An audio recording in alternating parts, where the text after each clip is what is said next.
Holy guacamole, Marvel fans. I was just told some information regarding Loki Season 2, Episode 5, and it's going to blow your mind. But first, I'm going to roll that intro.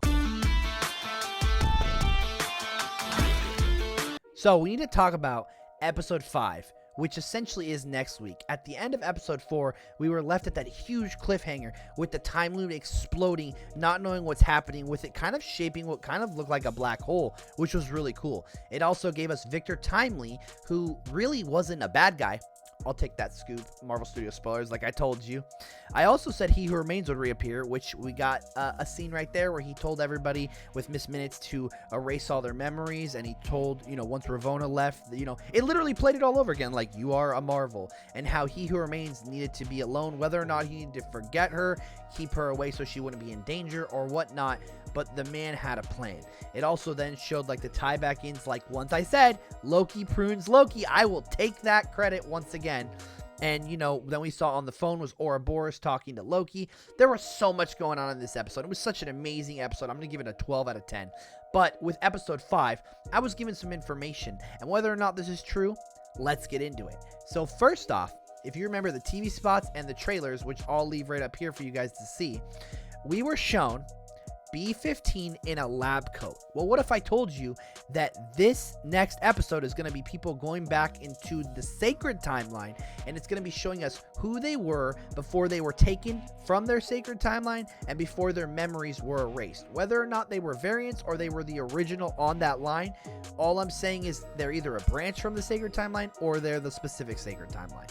B-15 is a doctor. We don't know what kind of doctor, obviously. This is just what I was given. Next up, everybody loves Casey. The man who's obsessed with Ouroboros making the book. He's super to the T about the handbook for the TVA and just wants to be an all-around amazing guy. When we first met him, he was joking about Infinity Stones, and Loki said something on the lines of, like, I'm going to kill you with a fish or something. Or drown you like a fish or something. It was funny. But anyways, he is a prisoner. And whether or not that's Alcatraz or where that's at in that scene, I am so excited for it, and it looks so great. And last but not least, I feel like you guys saw this one coming. So remember Season 1 where Mobius was like, I would love to ride a jet ski. And then in this season, we saw on his desk or someone's desk, it was him in the paper with a jet ski. I think it was a paper or it was a photo. But either way, Loki ends up in Cleveland, Ohio. Whether or not he's rubber banding again, he ends up there. And guess what? Guess who is selling jet skis at a lot? Yes, Mobius is selling jet skis. Now, there's a couple other photos in that I don't know if they're from the TV spot or not, so I'm not going to post them. But it shows Loki with the collar on, back like on Episode 1 of Season 1. And it also shows Sylvie, and she's looking up, and somebody's turning into spaghetti, just like Victor Timely did. And I can't remember if I said it or not, but like I said, Victor Timely was neutral. He was showing that not all Kangs are bad. And we will be getting more.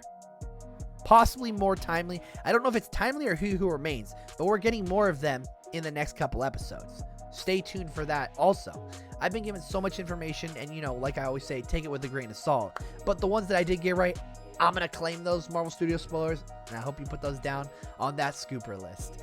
But yeah, I'm just so excited. This was such a good episode, and there's so much more. There's so many leading ups with the Marvels having Beast and the Incursions, and Deadpool 3 having all this stuff, and the X-Men. We're about to find out exactly what is the real sacred timeline, if there's multiple TVAs, and so much more. Once again, my name is Bretta. I know this is short, but I had to get this information out to you guys. As always, I'll catch y'all in the next one, and stay tuned for my Five Nights at Freddy's review with my daughter tomorrow. Have a great rest of your day.